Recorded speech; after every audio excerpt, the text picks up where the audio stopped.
Bueno, chicos, vamos a arrancar con el Ateneo de octubre. Antes de arrancar, le voy a recordar la fecha de los próximos dos corebios de este año 2018. El próximo va a ser el 26 de noviembre y el de diciembre, que es el más importante, va a ser el 17 de diciembre, para que no se solape con las semanas de las fiestas. Eso es para que lo tengan en cuenta ustedes y en sus hospitales, y principalmente también a los que van a dar el Ateneo para saber el tiempo que tienen como para poder terminarlo. Y otra cosa que quería pedirles, me faltan muchos títulos de Ateneos. Estaría bueno que empiecen a mandarlos a infocorevio@gmail.com. Así podemos, no estamos pidiéndole la última semana el tema y viendo que no se solape con los últimos Ateneos de los últimos 2 años. Bueno, vamos a arrancar con los Ateneos. El primer Ateneo va a ser del Hospital Alemán. Bueno, las dejo con las chicas.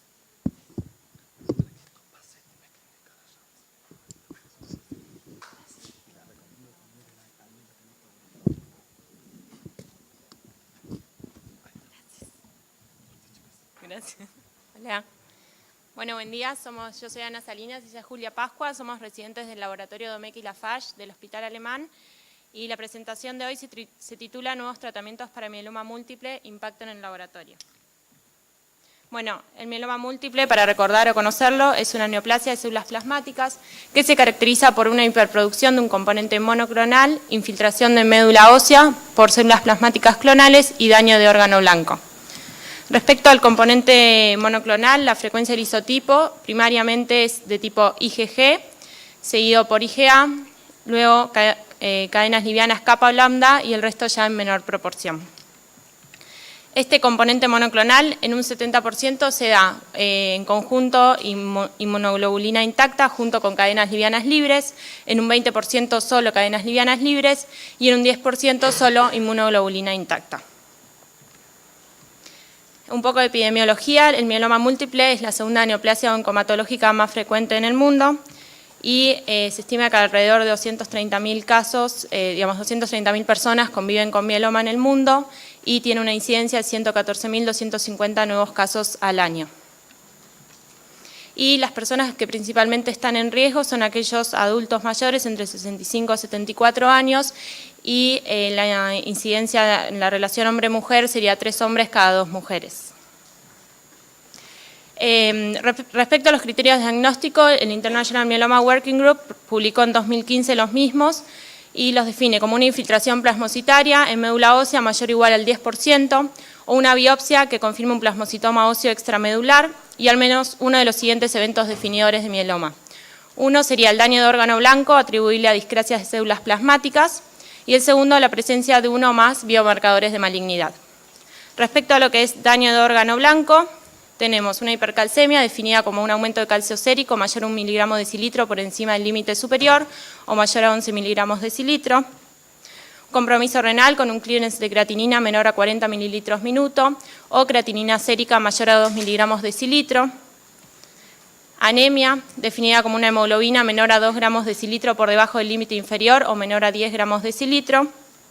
Y un compromiso óseo con una o más lesiones óseas confirmadas por radiografía, tomografía computada, PET-CT o RMN. Y esto es lo que comúnmente, se conoce como CRAB por los distintos compromisos.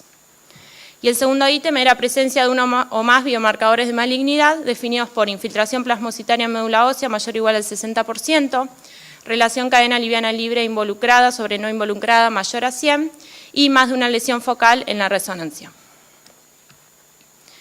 Respecto a la estadificación del riesgo, el mismo Grupo Internacional de Mieloma publicó en 2005 el International Stratification System que tiene en cuenta 2 criterios, los valores de albúmina y de beta-2 microglobulina y lo divide en 3 estadios.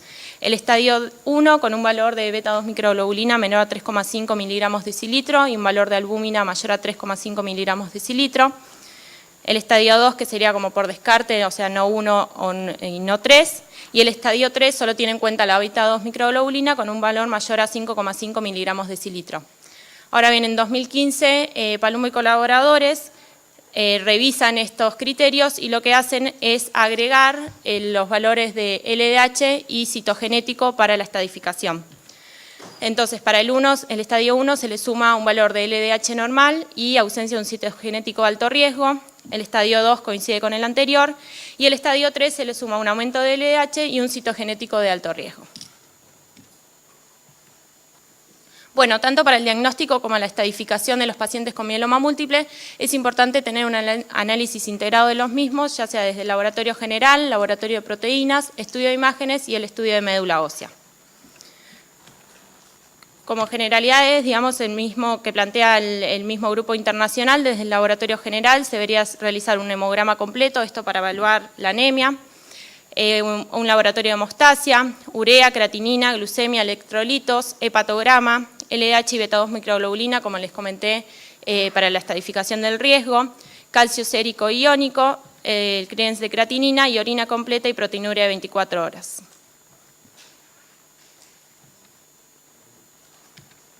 Luego, respecto al laboratorio de proteínas, es importante la realización de un proteinograma electroforético sérico y de orina para evaluar la presencia de ese componente monoclonal y luego la tipificación con la inmunofijación en suero y orina. También el dosaje de IgG, IgA y IgM séricas y nivel y relación de cadenas livianas libres en suero, ya sea kappa o lambda. Es importante recalcar la importancia de este laboratorio de proteínas porque esto después cobra importancia en lo que son los criterios de respuesta y en lo que nos vamos a focalizar nosotros, que es la interferencia de la terapia en este laboratorio. Respecto a imágenes, se puede realizar una radiografía ósea en cráneo, columna, pelvis, fémures y húmeros, resonancia magnética nuclear de columna y pelvis, TAC o PET-TAC. Y luego, respecto al estudio de médula ósea, habría que realizar una punción aspiración de médula ósea y o biopsia de médula ósea para evaluar la infiltración. Luego la inmunohistoquímica con marcadores para caracterizar las células plasmáticas como son CD38, CD138 y kappa lambda citoplasmática. También se puede realizar la inmunofenotipificación por citometría de flujo, también kappa lambda citoplasmática, CD38, CD138 y otros marcadores como son CD117 que aumentan células malignas y CD19 y CD27 que disminuye su expresión en células malignas. Y también el citogenético para evaluar esa estadificación del riesgo. Respecto al tratamiento de estos pacientes, el mismo va a estar condicionado siempre por el paciente, por la edad que tenga el mismo, las características clínico-evolutivas del mieloma, la condición general que tenga el paciente, factores pronósticos, calidad, expectativa de vida y la preferencia que cada paciente elija. Como opciones tenemos, ahora se los voy a comentar, pero es importante recalcar que digamos, no se utilizan generalmente como monoterapia, sino que se dan en combinación. Tenemos la opción de agentes inmunomoduladores, como son la talidomida, lenalidomida o pomalidomida. Quimioterapia con inhibidores de proteasoma o inmunomoduladores. Corticosteroides como dexametasona a bajas dosis. Trasplante de médula ósea, generalmente previo al trasplante se da un ciclo de quimioterapia para disminuir la masa tumoral y luego recién se realiza el trasplante, que está indicado en pacientes menores de 65 años, sin comorbilidades serias y entre 70 y 75 años que tengan una muy buena condición clínica y mínimas comorbilidades. Y después tenemos la opción de la terapia target, que entre ellos tenemos los inhibidores de proteasoma, como son bortezomib, carfilzomib, ixazomib, inhibidores de histona de acetilasa, como el panovinostat, y anticuerpos monoclonales como el daratumumab o el otusumab, y nosotros particularmente en el Ateneo nos vamos a detener, a enfocar más en lo que es el daratumumab y su interferencia. Brevemente, para comentar el mecanismo de acción, el elotuzumab es un anticuerpo monoclonal humanizado tipo IgG, anti-SLAM7-CS1, y el SLAM7, como muestra la imagen, es una proteína que se expresa tanto en las natural killer como en las células del mieloma. Entonces, por un lado, activa las natural killer y por el otro lado, facilita el reconocimiento de la célula maligna por la natural killer para favorecer su destrucción. Este anticuerpo monoclonal no es activo como terapia única, tiene un efecto inmunomodulador y buen perfil de seguridad. Luego el daratumumab es un anticuerpo monoclonal humanizado tipo IgG-kappa, anti-CD38. Es importante marcar que es IgG-kappa porque para después evaluar la interferencia que tenga. Y respecto al mecanismo de acción, por un lado favorece la fagocitosis celular dependiente de anticuerpo, por otro lado la toxicidad celular dependiente de anticuerpo, la citotoxicidad dependiente del complemento, y efectos directos con depresión de células reguladoras inmunosupresoras CD38 positivas o expansión y activación de linfocitos T. Actualmente el daratumumab, el nombre comercial es Darzalex y está aprobado por la ANMAT indicado en monoterapia para el tratamiento de pacientes adultos con mieloma múltiple en recaída y refractario al tratamiento, que hayan recibido previamente un inhibidor de proteasoma y un agente inmunomodulador y que hayan presentado progresión de la enfermedad en el último tratamiento. Otra opción es usarlo en combinación, ya sea con lenalidomida y dexametasona o bortezomib y dexametasona para el tratamiento de pacientes adultos con mieloma múltiple que han recibido al menos un tratamiento previo. Entonces, hoy en día, digamos, no se utiliza de primera línea, sino ya de segunda o tercera línea. Bueno, luego es importante los criterios de respuestas, también publicados por el International Myeloma Working Group, porque el médico, digamos, instaura una terapéutica y después va a ir evaluando la respuesta. Y queremos recalcar en esto porque, digamos, la importancia que tiene el laboratorio de proteínas en esta evaluación de la respuesta, porque es después donde vamos a tener la interferencia y la dificultad de interpretación de esa respuesta. Brevemente, como para ir marcando dónde está involucrado, participando el laboratorio, por ejemplo, para una remisión completa tenemos que tener una inmunofijación negativa en suero y orina. Para la que es estricta se le suma cadenas livianas libres normales en suero. Luego, para una muy buena remisión parcial, puede haber proteína monoclonal detectable en suero y orina por inmunofijación, pero no por electroforesis, o una reducción de más del 90% del componente monoclonal en suero y de las cadenas livianas en orina. Luego, para la remisión parcial, hay una disminución de ese componente monoclonal en suero y reducción de más del 90% en la excreción de cadenas livianas en orina. Para la progresión, hay un aumento del componente monoclonal sérico mayor al 25% y un aumento del 25% en el nivel de excreción de cadenas livianas en orina. Voy recalcando, digamos, solo lo del laboratorio. Enfermedad estable cuando no cumple los criterios de los otros. Y después es importante la recaída, porque después la vamos a ver en unos casos clínicos, donde se cumple al menos uno de los siguientes criterios. Reaparece ese componente monoclonal en plasma o en orina por inmunofijación o electroforesis, o reaparecen más del 5% de células plasmáticas en médula ósea, o hay aparición de cualquier signo de progresión.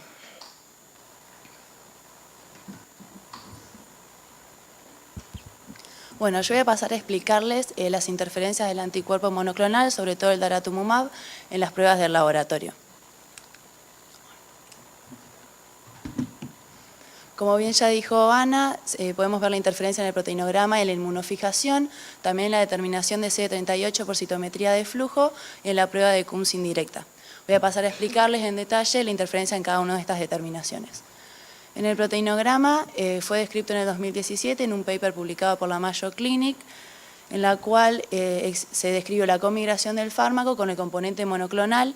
Esto sería en el caso de que el paciente presente un componente monoclonal de isotipo IgG, entonces de esta forma el daratumumab, al ser también isotipo IgG, va a migrar junto con el componente monoclonal. O va a haber aparición de una nueva banda en caso de que el paciente tenga un componente monoclonal de isotipo diferente al IgG, ya sea M, cadenas livianas o A. A su vez, esta interferencia es efecto dosis y tiempo dependiente, ya que cuando se instaura esta terapia se administra de forma semanal y a su vez a altas dosis. Entonces esto es lo que explicaría por qué este es el único anticuerpo monoclonal que interfiere en pruebas de laboratorio. Hoy en día sabemos que hay muchas enfermedades que se tratan con anticuerpos monoclonales, como por ejemplo rituximab, pero ninguno de ellos altera pruebas de laboratorio. Y esto también lo que trae es la dificultad de interpretación en el tipo de respuesta que alcanza el paciente. Como bien describió Ana, para saber la respuesta se necesita de la inmunofijación. En este caso, los pacientes que sean tratados con este anticuerpo van a seguir teniendo siempre una banda en inmunofijación, por lo cual no van a poder alcanzar la remisión completa, que para ello se requiere una inmunofijación negativa.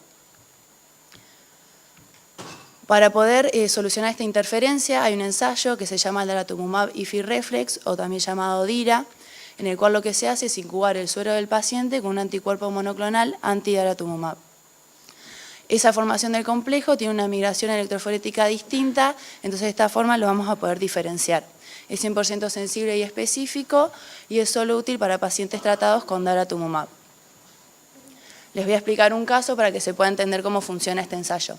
Nosotros tenemos primero al paciente que se realiza un proteinograma y podemos observar en la fracción gamma un componente monoclonal. Luego del tratamiento con daratumumab vemos que el componente monoclonal disminuye, pero se sigue observando una ligera banda en la zona gamma. Entonces se pasa a hacer una inmunofijación de la inmunoglobulina G y de las cadenas livianas kappa.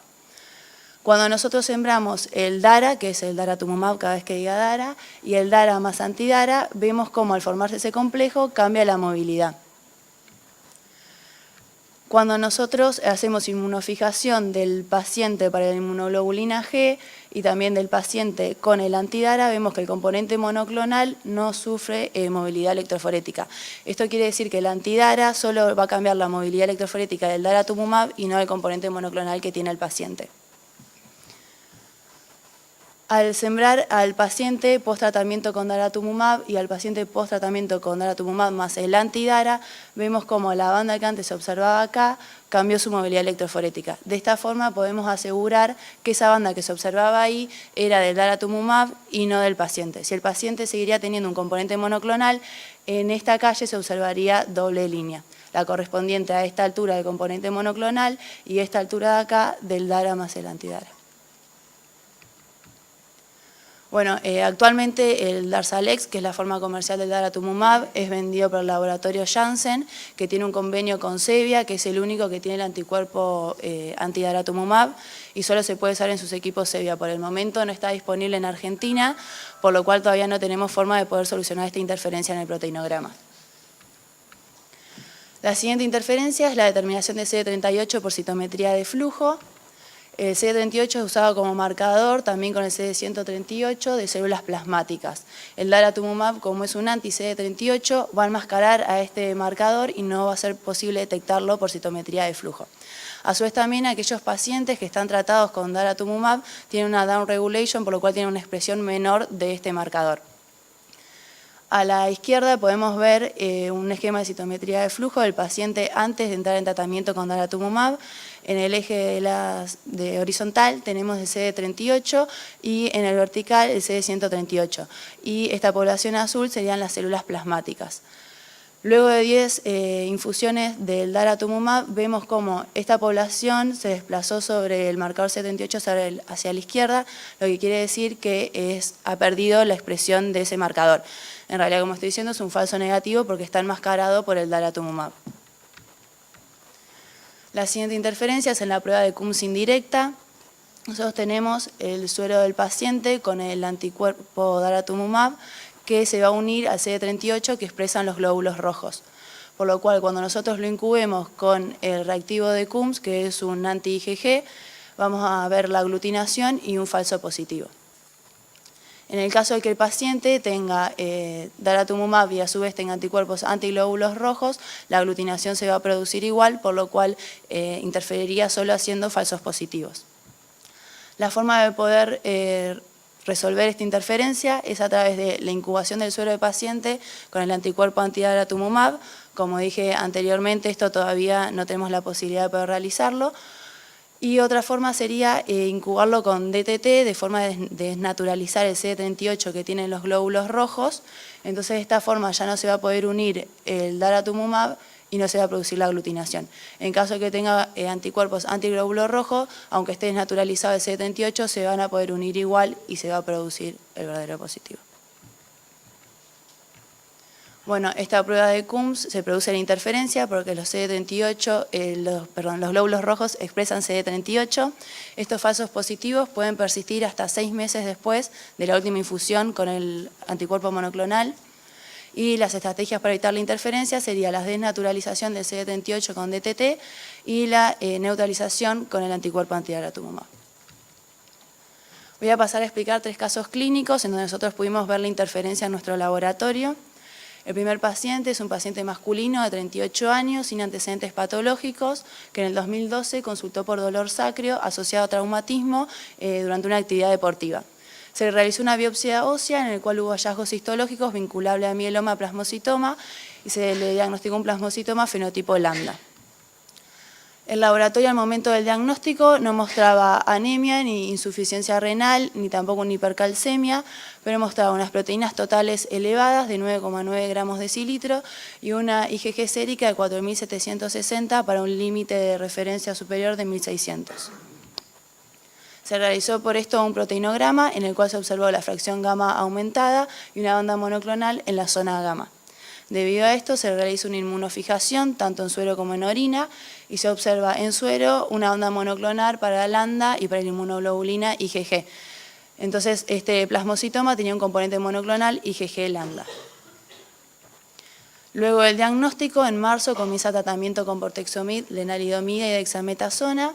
En junio del 2013 se realiza el trasplante autólogo de médula ósea y luego de este trasplante se realiza un control. En el laboratorio podemos ver cómo se normaliza el valor de proteínas totales, al igual que la IgG sérica, y en la inmunofijación no se observaban las bandas que se observaban anteriormente en lambda en IgG. Bueno, después de este control, el paciente se queda en mantenimiento con lenalidomida, el paciente es del interior, por lo cual no se volvió a controlar en nuestro hospital. Cuando vuelve en enero para un control, se realiza una biopsia de médula ósea en el cual se observa una infiltración plasmocitaria del 30% y se realiza una inmunofijación en suero con una banda monoclonal en IgG. Recordando los criterios de recaída, vemos que nuestro paciente cumple con dos de ellos, que es reaparición del componente monoclonal en suero por inmunofijación y una reaparición mayor al 5% de células plasmáticas en médula ósea, por lo cual este paciente se lo considera que está en una recaída. Ante esta recaída, en enero del 2018 se le comienza un tratamiento con bortezomib, daratumumab y dexametasona. Se le hace un control luego del inicio de esta nueva terapia, en el cual vemos que vuelve a normalizar su valor de proteínas totales, al igual que la IgG sérica. La fracción gamma se encontraba levemente disminuida, con una banda condensada en esa misma zona y con un componente monoclonal de 2,4% respecto a su valor de proteínas totales.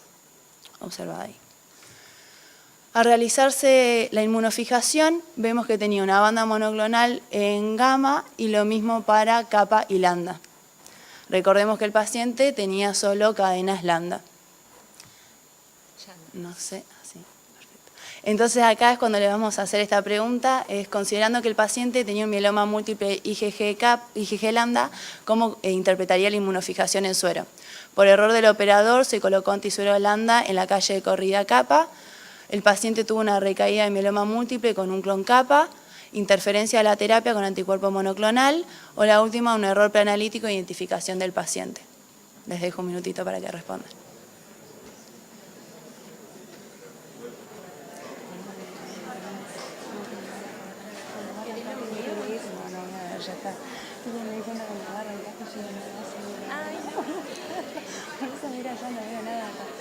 No, ya está. Yo me lo que los trajes. Bueno, no sé, ¿yo tengo que ponerlo o lo ponen ellos? No, lo pone el chico. Ahí llegó más. ¿Dónde? Hacia arriba. Ah, no la vi ahí. Seguro no los querés. No, ya está. Mira la pantalla. Me di cuenta de acá y dije, no.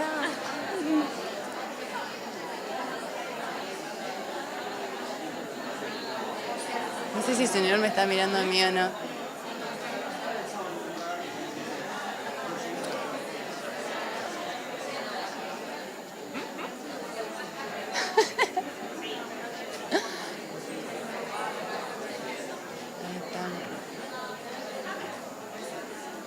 La 3. Bueno, muy bien respondido. Era la opción correcta, la C. ¿Puedo seguir yo? Vuelve. Ahí está. La opción correcta es la C. Si bien en un momento al principio uno piensa que puede haber sembrado otro antisuero, revisando la historia clínica y hablando con el médico, observamos que este paciente estaba tratado con daratumumab. Entonces la pregunta que nos surgió es cómo hace el médico para poder seguir la evolución de este paciente. Se basa en los otros criterios, realiza punción de médula ósea y la clínica del paciente. Como este paciente no tenía infiltración en la médula ósea y no tenía sintomatología CRAB, se dice que es un paciente en buen estado general, continúa hoy en día con el tratamiento con daratumumab y buena tolerancia al mismo.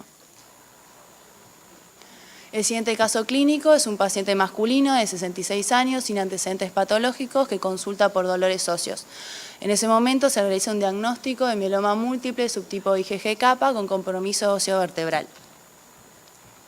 Luego de ese diagnóstico comienza un tratamiento con bortezomib, talidomida y dexametasona y en agosto se le realiza un trasplante autólogo de médula ósea. Continúa tratamiento y continúa estable después de ese trasplante, y en abril del 2013 se le realiza un control, el cual arroja un aumento de la IgG sérica y aumento también de la fracción gamma en el proteinograma con observación de una banda condensada en gamma. Se realiza una punción de médula ósea, la cual arroja una infiltración del 15% de células plasmáticas monoclonales kappa. Por lo cual en ese momento tiene su primer recaída el paciente, comienza una segunda línea de tratamiento con lenalidomida más dexametasona. Luego de esos 2 años con ese mismo tratamiento, en su control de agosto del 2015, se observa un aumento de las proteínas totales con un aumento mayor al que había presentado en la primera recaída, con una IgG sérica de 3.784 miligramos decilitro, y una fracción gamma nuevamente aumentada, y se seguía observando la banda monoclonal, por lo cual se le realiza una punción de médula ósea con una infiltración plasmocitaria, en este caso del 80%. El paciente se encuentra nuevamente en una recaída en agosto de ese mismo año, por lo cual comienza una tercera línea de tratamiento con bedamustina, talidomida y dexametasona. 2 años luego, en otro de sus controles, se observa que persistía con el valor de proteínas totales aumentados, el valor de IgG seguía aumentado y la beta-2 microglobulina, que recordemos era para una estadificación del riesgo, se encontraba aumentada, y esto lo clasificaba en la clasificación 2 de riesgo, con una fracción del proteinograma en gamma aumentado y una banda condensada en gamma con un componente monoclonal de 35,8% respecto a las proteínas totales. Por lo cual el paciente se encuentra en su tercera recaída, comienza ahora sí un tratamiento con daratumumab.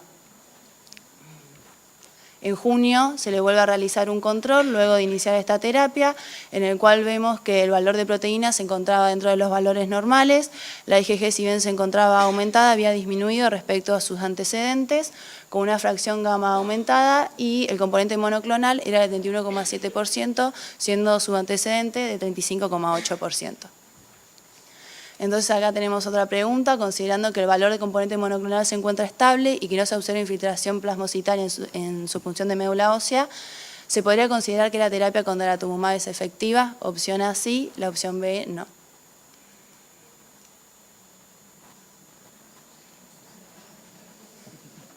Chan, chan. Pobre que está parado. Sí.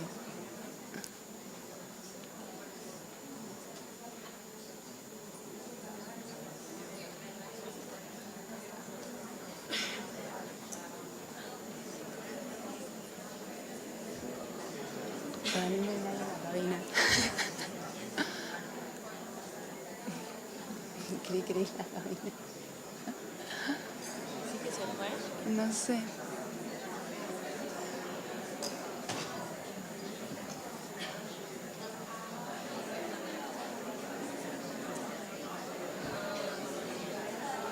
No hay nadie.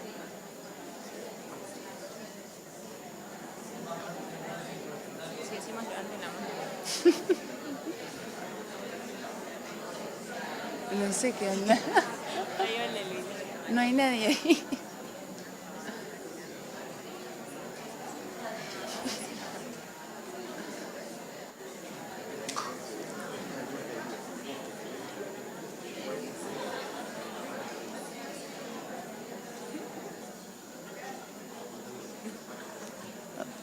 Bueno, bastante bien. La opción correcta también es la 1, es que se podría considerar efectiva.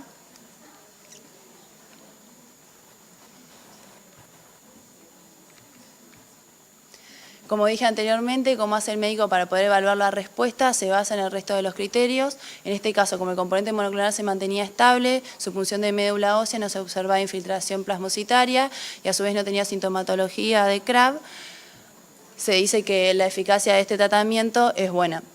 El problema que surge acá es que al paciente no se lo puede categorizar dentro de una respuesta debido a que se sigue observando en la inmunofijación una banda. Por eso no es posible reasignarlo dentro de la categoría de remisión completa, porque nunca va a llegar a tener una inmunofijación negativa debido al tratamiento con daratumumab. El último caso clínico, un paciente masculino de 90 años que tiene como antecedentes patológicos una fibrilación auricular con colocación de marcapaso y un mieloma múltiple a cadenas livianas lambda. Realizó un primer tratamiento con melfalán, prednisona y talidomida, con eso obtuvo una recaída, por lo cual se instauró una segunda línea de tratamiento con lenalidomida, dexametasona, tuvo una segunda recaída y actualmente se encuentra con daratumumab. En mayo del 2018 cursó una internación por una neumonía adquirida en la comunidad y en ese momento se realizó un hemograma, el cual arrojó un hematocrito de 22,5% con una hemoglobina de 7,4 gramos decilitro. Debido a eso, se indicó la transfusión de una unidad de glóbulos rojos. Se realiza la prueba de Coombs, la cual da un resultado positivo y de esa forma se suspendió la transfusión. Evaluando la situación del paciente y la historia clínica, se sospecha de un falso positivo por daratumumab, por lo cual se decide igual realizar la transfusión y el paciente evoluciona sin complicaciones asociadas a la transfusión. En este paso es importante tener en cuenta que todo paciente que inicie un tratamiento con daratumumab es necesario primero realizarle una prueba de Coombs para saber cuál es su estado basal y después no estar pensando si es realmente un falso positivo o no y arriesgarse a las complicaciones que puede tener la transfusión. Bueno, como conclusiones, el uso del anticuerpo monoclonal actualmente está aprobado solo para pacientes con mieloma múltiple en recaída o refractario, como les mostré en nuestros casos clínicos. Recién era una terapia que se daba después de luego de 1, 2 o 3 recaídas, por lo cual, y debido a la eficacia que se vio en estos pacientes, es previsible que en los próximos años sea incorporado en todas las líneas de tratamiento, incluyendo a los pacientes de nuevo diagnóstico y en aquellos que tienen otras discrasias plasmocitarias, como por ejemplo la amiloidosis o el mieloma múltiple indolente. Y es importante que esta interferencia en los procedimientos de laboratorio tiene un impacto en el seguimiento de estos pacientes tratados y representa un desafío para el equipo de salud, en los cuales es muy necesario que haya una buena comunicación entre los hematólogos, el laboratorio y los citometristas para poder realizar una mejor interpretación de estas pruebas y ayudar al médico en estas mismas. Muchas gracias.